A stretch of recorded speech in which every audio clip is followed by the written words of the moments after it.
Olá pessoal, bem-vindo ao podcast Segredos Políticos de número 14. Eu sou Romeu Scanhoela e estarei com você comentando os bastidores da política de forma semanal.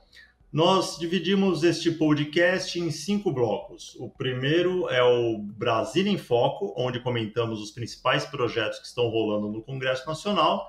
O segundo bloco é o Colado com a Justiça, sobre um assunto político de interesse nacional que envolve o Judiciário, de preferência o STF. O terceiro bloco é o Giro Regional, onde damos alguma dica ou referência sobre gestão pública que acontece em alguma região do Brasil, podendo também ser um ato falho que servirá de alerta para outros mandatários. No quarto bloco, vem a puxada de orelha, onde comentamos algo que nossos mandatários não deveriam fazer. E, por fim, o resumo de Brasília, onde citamos apenas os destaques de forma bem sucinta dos assuntos debatidos nos últimos dias na capital federal. Com tudo isso, iniciamos o nosso podcast e apresento a você o meu amigo nesse projeto, Victor Escobar. Valeu, Romeu. Obrigado a todos os que estão nos ouvindo nessa nova edição dos Segredos Políticos. Lembrando que nosso foco continua em passar para você, nosso ouvinte, aquilo que não é dito pela mídia tradicional. Portanto, pautas que os principais veículos de comunicação abordam, você não escutará por aqui. Por isso a gente não vai falar sobre CPI da Covid hoje. Exatamente, não com muito foco, né? Vamos só passar pelo assunto. Isso. E agora vamos para o Brasil em Foco.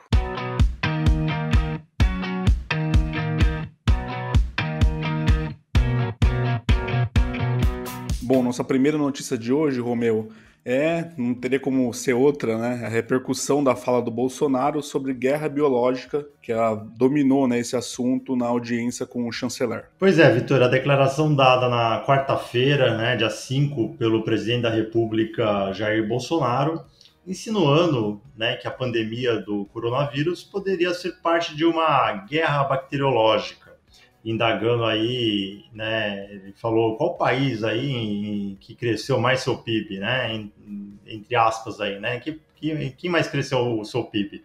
E aí, sugerindo aí que fosse a China, né, então essa afirmação dele, né, essa indagação dele teve forte repercussão aí na audiência que teve nessa semana, né, na quinta-feira, ontem, dia 6, na Comissão de Relações Exteriores e Defesa Nacional, que foi com o chanceler Carlos França. E o problema de uma fala como essa, Vitor, né, sem provas aí de uma possível, e que é possível de uma retaliação comercial que a gente já está vendo, né, do governo chinês, é muito grave, né? Sendo que a gente depende aí dos insumos provenientes da China para a fabricação das vacinas contra a Covid-19, né? De boa parte das vacinas, a maior parte que está no Brasil, são insumos da China, né? E aí outra coisa importante de se falar é que só em 2020, no ano passado, o Brasil teve um superávit na balança comercial que superou 50 bilhões de dólares. E isso porque por conta da China. Foi graças à China que o Brasil teve superávit na balança comercial. Sem essas compras da China, o superávit teria sido, né, pasmem aí, de 18 bilhões de dólares. A China, só para todos saberem, né, é o nosso maior parceiro comercial desde 2009, ou seja, há 12 anos a China é o nosso maior parceiro comercial. E então o presidente precisa entender aí que o nosso crescimento, né, depende deles também, da China. Não dá para ficar questionando, batendo boca aí com a China, né? Que nem batendo boca porque eles nem respondem, mas, né, insinuando alguma coisa que não tem prova, né? E aí, então, por exemplo, né, se a China crescer, 5% no ano, que é pouco, né, para os padrões da China, nos próximos 10 anos, consequentemente, o aumento das nossas exportações será ainda maior. Ou seja, a China é um parceiro comercial extremamente importante que não dá para acontecer uma coisa dessa. Pois é, Romeu. E o chanceler Carlos França, né, ele minimizou a situação e disse ter conversado na quarta-feira com Bolsonaro, que lhe garantiu que as relações com a China devem continuar sendo as melhores e que não teria se referido especificamente ao país quando mencionou a possível guerra biológica.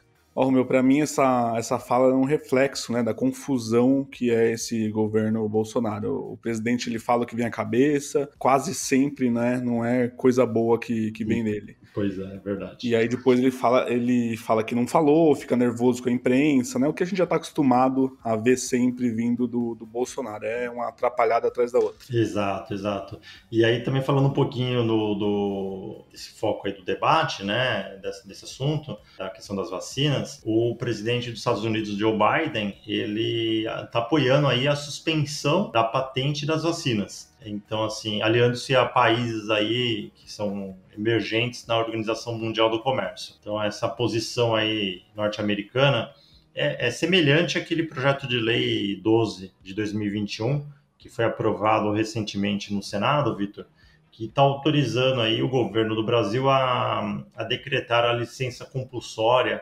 temporária de patentes de vacinas. Uhum. Né? Além disso, testes de diagnóstico e medicamentos no enfrentamento à Covid-19. E após a fala do Biden, a União Europeia também se disse pronta para debater a suspensão temporária das patentes. E é bom lembrar também que o Brasil é signatário do acordo TRIPS, né? Que é esse acordo é no âmbito da OMC, que prevê esta possibilidade, né, da suspensão de patentes em situações extremas. Romeu, até passando assim, né, bem rapidamente, né, que eu comentei pela CPI da Covid, eu estava acompanhando ontem a fala do ministro da Saúde, Marcelo Queiroga, e ele declarou na CPI da Covid que é contra, né? Manteve a posição de ser contra a quebra das patentes das vacinas. Assim, o que eu realmente não consigo entender qual é o ponto de vista do Brasil, que não é atualmente um fabricante de vacina, né? Não criou nenhuma vacina. A gente tem a Butanvac aí, que pode ser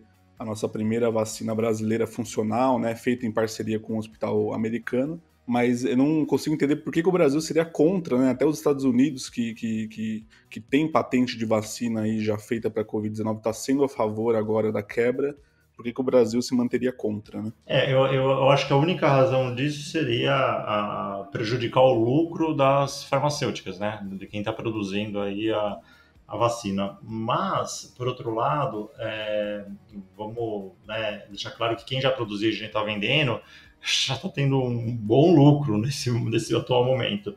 E o que vale mais no atual momento são as vidas, né? Então a gente tem que, de alguma forma, abrir mão aí, né, da patente para se resolver isso quanto antes, para as pessoas pararem de morrer. É isso que é mais importante do que qualquer lucro, né? Ninguém vai ter lucro se não tiver as pessoas vivas para consumir, né? A gente precisa da saúde das pessoas, precisa, em primeiro lugar, pensar nas vidas. E assim, também só fazer mais um comentário, Vitor, claro, antes da gente mudar para o próximo assunto.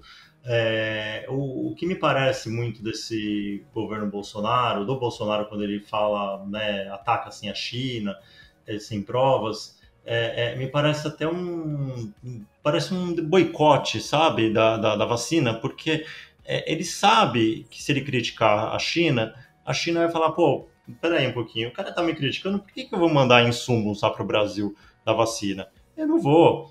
Não vou mandar, entendeu? E que já está rolando isso, né? Não sei se a China já comunicou, mas a última notícia que eu vi é que a China já não quer mais mandar os insumos do jeito que manda para o Brasil. Ou seja, aparentemente, para prejudicar o governador de São Paulo, João Dória, que foi o responsável aí por trazer a Coronavac para o Brasil. Então, assim, quando ele fala uma frase dessa para prejudicar a China, parece que acaba sendo para prejudicar os brasileiros, porque sim, sabendo que os insumos vão agora talvez demorar para vir, para prejudicar o Dória e acaba prejudicando todos os brasileiros. Então, assim, é uma atitude irreal. É isso aí, com certeza. Bom, vamos lá para a nossa segunda notícia de hoje, que é: Câmara aprova projeto que prevê pagamento proporcional em pedágios. A Câmara dos Deputados, Vitor, aprovou ontem, também na quinta-feira, o projeto de lei 886 de 2021 do Senado, que estabelece regras gerais para a implantação do sistema de livre passagem na cobrança de pedágios em rodovias e vias urbanas. A matéria foi aprovada na forma de um substitutivo do Senado e já vai ser enviada para a sanção presidencial. A proposta vinda do Senado mudou o projeto de lei de 2011, a 1023 de 2011, aprovado pelos deputados em 2013, que concedia isenção de pedágios para moradores de cidades onde estão as praças de cobrança. Enquanto a redação aprovada naquela ocasião revertia o custo da isenção à revisão de tarifa para os demais usuários, o projeto do Senado cria um sistema de cobrança proporcional aos quilômetros rodados na rodovia ou na rua pedagiada. O sistema ele já foi implantado em 4 rodovias, né, do estado de São Paulo em fase de testes. Para isso vai ser usado, né, um sistema de reconhecimento visual automático de placas, que é um OCR, né, que é um reconhecimento óptico de caracteres, ou uma identificação de chips instalados na licença do veículo por meio de rádio, né, o RFID, que é a identificação por radiofrequência. Assim, todos pagariam tarifas, mas elas seriam menores para quem usasse trechos curtos e maiores para quem usasse toda a rodovia. Um dos problemas que vai gerar aí, né, Vitor, acho que primeiro aí é a questão dos contratos de concessão das rodovias firmados antes dessa mudança, né? Tudo bem que ainda não foi sancionado pelo presidente, mas tem tudo aí para ser sancionado. Então, assim, a lei diz que em 180 dias da sanção, essa regulamentação dos contratos antigos ela deve ser feita em termo aditivo. Outra questão não vai existir mais aquela isenção para quem mora, tem muitos pedágios, a gente pega o Rodoanel, né, que tem gente que entra e sai da cidade, no interior, né, tem muitos pedágios que você não paga, quando é um morador da cidade. Esse projeto, né, de lei já está alterando isso, ou seja, o cara saiu da sua cidade vai ter que pagar o pedágio, o entrou vai ter que pagar. Eu me lembro quando eu fui para a Itália, né, vários países europeus, então citando a Itália, né, que foi onde eu vi, realmente eu dirigi lá, tem exatamente esse sistema, né? Você entra na cidade, você sai da cidade, ele já identifica o seu veículo, e aí você roda quantos quilômetros você for na estrada e tal, e na hora que você entra na outra cidade, tem uma outra identificação que faz o cruzamento com a cidade que você saiu, e fala, bom, esse veículo aqui rodou tantos quilômetros e já vai para a sua fatura do cartão de crédito ali, aquela... Proporcional, né? Proporcional, exatamente. Então, assim, eu acho que é uma facilidade aí na questão tecnológica, né? Evitar fila de pedágio, que se parar para pensar hoje em dia, né? Aquela fila de carros, né? Você tem uma interdição no meio de uma rodovia para você pagar pedágio. Não faz mais sentido nos tempos atuais. Os tempos atuais você tem identificação aí, né? Magnética, leitor óptico, então você não precisa fazer nenhuma parada no meio do caminho para você pagar um pedágio. Não faz o menor sentido hoje em dia. Então, ok, faz sentido você o seu carro ser identificado e vir a cobrança depois para você. Agora, como é que vai ficar a questão dos chips, né? Hoje em dia que você tem no carro, não vou dar nome mas vamos dar nome, mas não tem Jabá, né? Sem parar, o Veloy, né? Todas essas empresas hoje, né? Como é que vão ficar, né? Será que elas vão ser elas vão ter a concessão para explorar essa tecnologia? A tecnologia ela já tem, né? A tecnologia já tem. Então vamos ver se vai ser aí sancionado e avaliar, né, como que vai ser essa mudança aí do sistema nos pedágios atuais. Outro ponto que eu acho que é importante também levantar, que é a questão justamente do custo, né? Se o repasse não vai ser feito totalmente para o contribuinte, que a gente tem que, acho que a gente pode usar como exemplo aí a questão daquela cobrança de bagagem em avião. Não sei se você lembra, Romeu. Sim. Que, né, depois ficou proibido, né, a cobrança de bagagem num valor mínimo ali, né, do peso.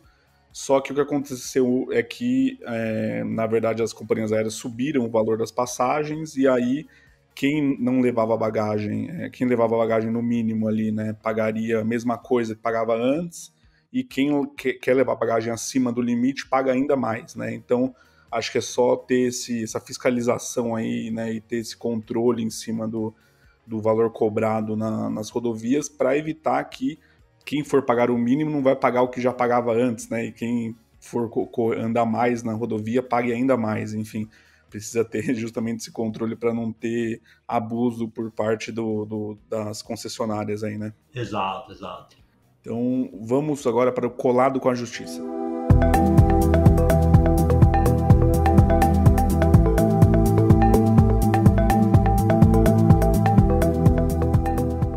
Bom, colado com a justiça de hoje, temos uma notícia que é: município deve indenizar família de mulher atendida por falso médico. Isso me lembra a cena do filme, tô tentando lembrar aqui, aquele do Leonardo DiCaprio,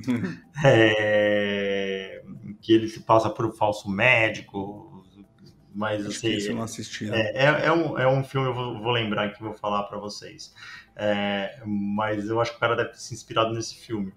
O que aconteceu aí, né? Vamos falar da condenação. Primeiro, a Prefeitura de São Roque, interior de São Paulo, né, e a Santa Casa de Misericórdia, elas vão ter que reparar aí por danos morais no valor de R$200 mil a família de uma mulher que foi atendida aí por esse falso médico, né? O TJ de São Paulo também determinou aí a expedição de ofício ao Ministério Público para apurar a conduta desse falso médico. A história é a seguinte: em 2015, a mãe da autora da ação foi diagnosticada com pneumonia. Durante o período de internação, Vitor, descobriu-se que o médico, né, que atendeu era falso, né, que não tinha diploma e usava o nome de um médico do hospital para atender pacientes. Por não ter aí recebido o tratamento adequado, o quadro clínico da paciente se agravou e ela morreu 12 dias depois da internação. O relator do recurso, um desembargador Percival Nogueira, afastou o argumento da prefeitura de que não seria responsável pelos serviços prestados pela Santa Casa. A prefeitura falou que não era responsável pelos serviços da Santa Casa de Misericórdia, né? E aí ele falou que não, né? O desembargador, né, até citou o artigo 96 da Constituição Federal, dizendo, né, que o ente público municipal é o titular dos serviços públicos. E aí, segundo o desembargador, ele, embora tente excluir aí a sua responsabilidade, a prefeitura, né, o município tem o dever de fiscalizar o serviço prestado pelo hospital conveniado com o SUS. Então, nesse contexto, o desembargador, ele reconheceu a legitimidade aí da Prefeitura de São Roque e o dever de indenizar a autora. Exatamente. Em primeira instância, a autora havia sido condenada ao pagamento de 1% sobre o valor da causa por litigância de má-fé, por ter ajuizado 3 ações sobre os mesmos fatos. Porém, o desembargador afastou a condenação, uma vez que as ações foram movidas contra pessoas distintas, todas responsáveis pelo evento danoso, né, segundo o desembargador. E a decisão do TJ São Paulo foi unânime. E aí, o que fica como lição aí para os prefeitos de todas as cidades brasileiras que têm uma Santa Casa de Misericórdia? Vocês são responsáveis, sim, pelo que acontece lá dentro. Né? Não adianta achar que, não, a Santa Casa não tem nada a ver com a prefeitura, com o município, não. Vocês são responsáveis, sim, por tudo que está acontecendo lá dentro. E então aqui já está um caso aí explícito, né, de responsabilidade do município perante a Santa Casa de Misericórdia. É isso aí. O filme que você citou é Prenda-me se for capaz. Isso, exatamente. Ele era piloto de avião, aí depois resolveu ser médico, sem diploma. Exatamente. Vamos pro Giro Regional.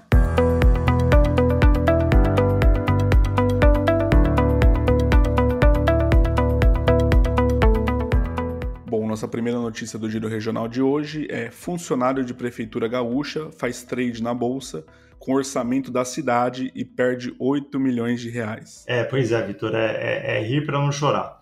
O funcionário da prefeitura de Dom Pedro de Alcântara, município do Rio Grande do Sul, ele é acusado de desviar cerca de 8 milhões de reais dos cofres públicos nos últimos 13 meses para fazer trade na Bolsa de Valores. O caso foi revelado aí no programa do Fantástico na Globo, no último domingo, e os desvios foram feitos por um funcionário do setor de contabilidade e tesouraria da prefeitura. O desfalque veio à tona quando o banco que presta serviço à administração municipal alertou o prefeito e o vice sobre várias transferências de até 50 mil para a conta pessoal do servidor. A polícia, para a polícia, o acusado disse que pensou em usar o dinheiro para tentar recuperar suas perdas no mercado de ações. De acordo com o chefe da Polícia Civil, o investigado pretendia devolver os valores assim que se recuperasse na bolsa, mas isso não aconteceu. Pois é, então o rombo deixado pelo funcionário, né, para poder realizar o trade na bolsa, ele vai prejudicar várias obras da prefeitura, como uma creche que está prestes a ser acabada. O setor de farmácia também sofreu um duro golpe e não tem dinheiro para repor remédios que são distribuídos gratuitamente aos munícipes.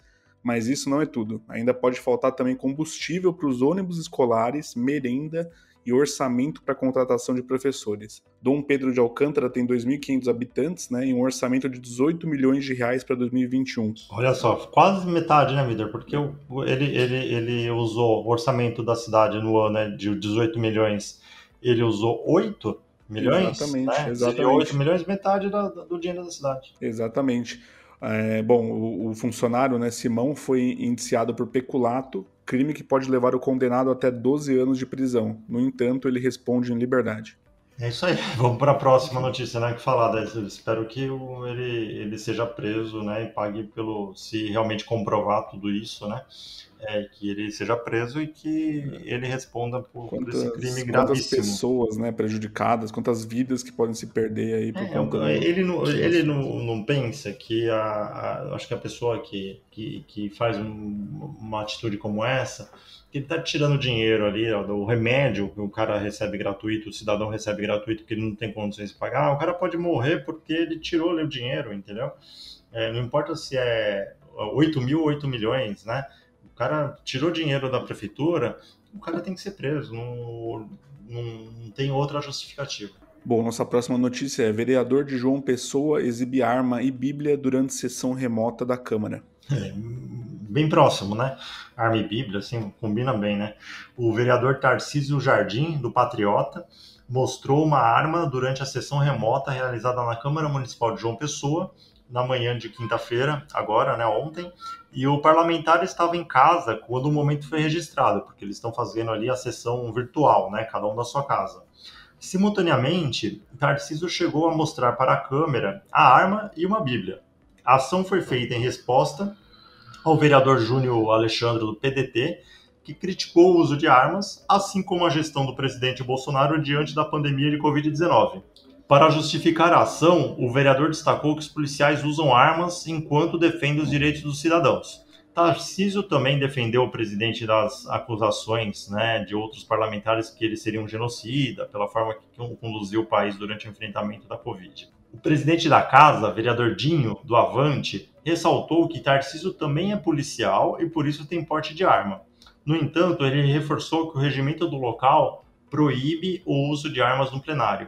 A Câmara de João Pessoa, por meio de sua assessoria de comunicação, informou que ainda não há um posicionamento oficial sobre o caso. Exatamente, como a gente não pode assistir ao vídeo, né, vamos ouvir um trecho aí, o trecho, né, justamente que ele cita a Bíblia e a arma. Me deixa mais uma vez incrível, Vossa Excelência, o vereador Júnior Leandro, vir criticar o presidente, né, e as pessoas que dizem que coloca uma Bíblia, né, embaixo do braço de manhã e uma arma na mão à noite. Vereador, os dois são instrumentos de libertação. E aí, Vitor, qual que fica o aprendizado aí, né? Ou talvez a discussão? O regimento interno, né, da Câmara Municipal de João Pessoa diz que não pode entrar com arma dentro da Câmara Municipal. E agora, com a Covid-19, as sessões estão acontecendo no Brasil todo, acho, né, de todas as câmaras municipais, ou quase todas, estão acontecendo virtualmente, né, cada um na sua casa, e aí acaba sendo uma extensão do plenário, né? Então, assim, o que será que o regimento não previa isso, não previa isso, né? Mas, assim, vai ficar discussão, né? Talvez eles tenham que fazer uma atualização no regimento, todas as câmaras municipais do país, e falar assim, olha, colocar lá no regimento, falar, olha, a partir se houver pandemia e a sessão for remota, vale o que está aqui também, né? Que teoricamente vale, mas vale o porte de arma não pode. Pois é, né? E tirando o fato que, assim, dependendo da interpretação, você pode até levar como uma ameaça, né? Um estava sendo contra a arma, ele mostra a arma assim, não tem nenhum sentido isso, né? É o maior absurdo, né? Mas com certeza o regimento tem que estar preparado para esse tipo de situação agora, né? Assim, arma e Bíblia, né? Para mim são coisas completamente opostas, né? O cara me pega uma arma e uma Bíblia ali, deveria ir para puxada de orelha, né, Vitor? Pois é mais um, né? Vamos lá.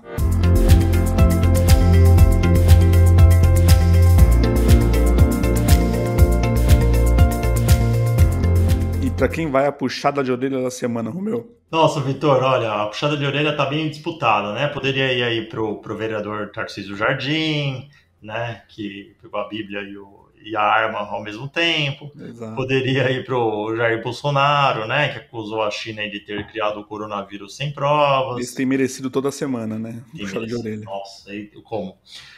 Poderia ir para o ex-ministro da Saúde, o Eduardo Pazuello, que fugiu da CPI da Covid. Poderia ir para a deputada federal Ale Silva, do PSL de Minas Gerais, que usou o Salão Verde da Câmara dos Deputados para fazer um vídeo de uma dancinha com mais duas pessoas, né, todas sem máscara. Poderia ir para aquele servidor público acusado de desviar cerca de 8 milhões de reais da prefeitura de Dom Pedro de Alcântara. Mas hoje a puxada de orelha vai ser especial, vai ser internacional. Vamos até o Paraguai, Vitor. A puxada de orelha vai para o deputado paraguaio Jorge Brits. E o que aconteceu com ele? Ele pretende aí lançar um projeto que poderia se chamar de Robin Hood, segundo ele, né, as palavras dele, para legalizar o furto de até certa soma de dinheiro.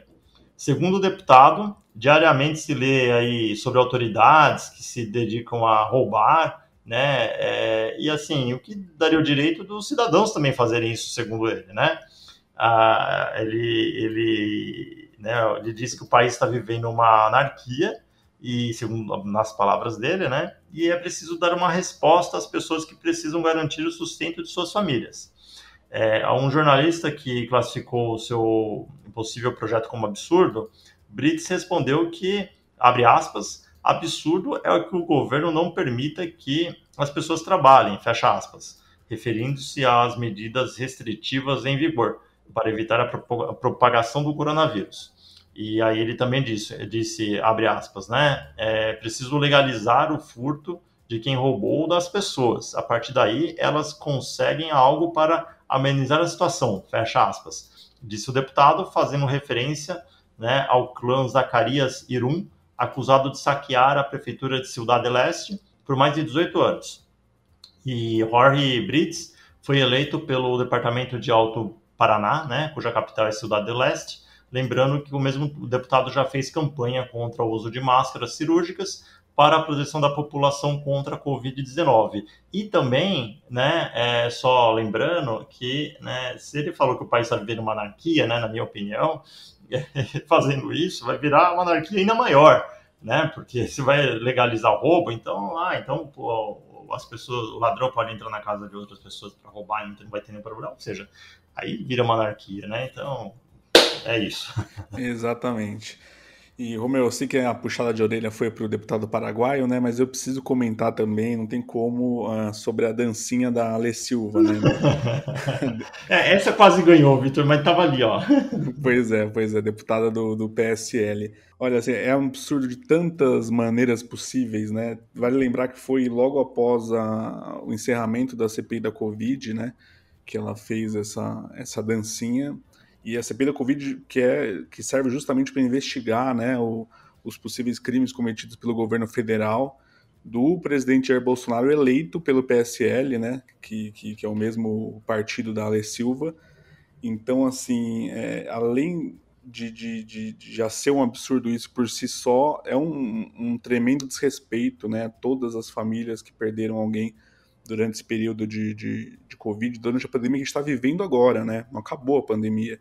As pessoas ainda estão morrendo, a gente ainda está tendo mais de 2.000 mortes por dia e tem deputado fazendo dancinha para TikTok, para Instagram, no salão da Câmara dos Deputados. Lembrando aí, Vitor, que eu falando um pouquinho sobre o código de conduta, né, código de ética da Câmara, que pode ser que ela seja aí julgada por conta da dancinha, o que o artigo 5 aí, né, artigo 5º em seu inciso segundo, inclui nas condutas que atentam aí contra o decoro parlamentar. E aí, uma das condutas, né, que atentou contra o decoro parlamentar é praticar atos que infringam as regras de boa conduta nas dependências da casa.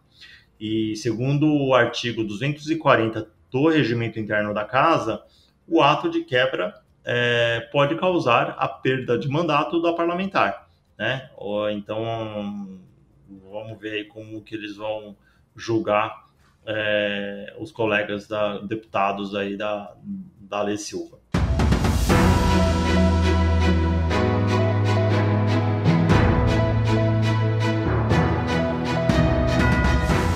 Bom, estamos gravando exatamente na sexta-feira, dia 7, às 2h49 da tarde. Lembrando que neste bloco falaremos dos destaques de Brasília de forma bem sucinta. São os assuntos debatidos essa semana para que você possa buscar na internet maiores informações, caso se interesse por algum destaque. E com isso, vamos então a estes destaques. No Senado, foi adiada a votação do PL 5.595 de 2020, que reconhece a educação básica e um ensino superior em formato presencial como serviços e atividades essenciais. O Ministério da Justiça abre investigação sobre remarcação e reembolso de passagens aéreas. Comissão na Câmara rejeita projeto que exige estepe idêntico aos pneus dos carros. Comissão de Educação rejeita proposta para que 30% da nota dos alunos seja por comportamento. Ministério da Cidadania recupera 3,1 bilhões dos desvios do auxílio emergencial. Ministério de Minas e Energia aposta em térmicas e derruba a promessa de Bolsonaro à cúpula do clima. Arthur Lira cria comissão para analisar PEC sobre voto impresso. Banco Central vai exigir gerenciamento de risco climático dos bancos. Ministério da Justiça usará a verba de multas da Petrobras, mas cancela contrato com o Fundo Amazônia. Comissão rejeita proposta que flexibiliza a obrigação de uso de farol em rodovias. Comissão rejeita a proposta que cria 673 cargos na Justiça Eleitoral. Comissão rejeita a obrigatoriedade de hospitais terem 10% de funcionários capacitados para uso de libras. Comissão aprova multa maior para quem estacionar em vaga de idoso. Comissão aprova projeto que proíbe extermínio de cães e gatos saudáveis por órgãos públicos. Comissão de Finanças aprova projeto que anula multa para empresa que atrasou entrega de guia do FGTS. Câmara aprova projeto que cria cota para leite nacional na merenda escolar. Comissão aprova proposta sobre responsabilização civil de quem tiver culpa grave em acidente. Proposta cria programa de crédito para a recuperação da Mata Atlântica. Projeto cria regras diferenciadas para a microempreendedora individual do sexo feminino. Bolsonaro veta a prorrogação do imposto de renda para 31 de julho. CCJ aprova a venda direta de etanol a postos de combustível. Comissão aprova projeto que exige inscrição em braille do valor das cédulas de real. Comissão aprova projeto que permite desembarque de pessoas vulneráveis fora do ponto de ônibus. Comissão aprova proposta que isenta material esportivo de IPI e imposto de importação. Comissão aprova projeto que permite usar a aviação agrícola no combate a incêndio florestal. Câmara aprova projeto que torna permanente o PRONAMP. Deputados apontam indícios de fraudes de 40 milhões nas Forças Armadas. E deputado federal Fausto Pinato, do PP de São Paulo, pede interdição de Bolsonaro por, segundo ele, entre aspas, grave doença mental. Bom, então, depois dessa, vamos para o fechamento, né, Vitor? Vamos pro fechamento. A gente volta semana que vem, convidando a todos aí para seguir nossas redes sociais, @Segredos Políticos no Facebook, Instagram e é isso, né, Vitor? E o Twitter, estamos com um segredo político, é isso? Exatamente. Isso aí, gente. Bom final de semana a todos. Obrigado. Valeu, Vitor. Valeu, Romeu. Um abraço.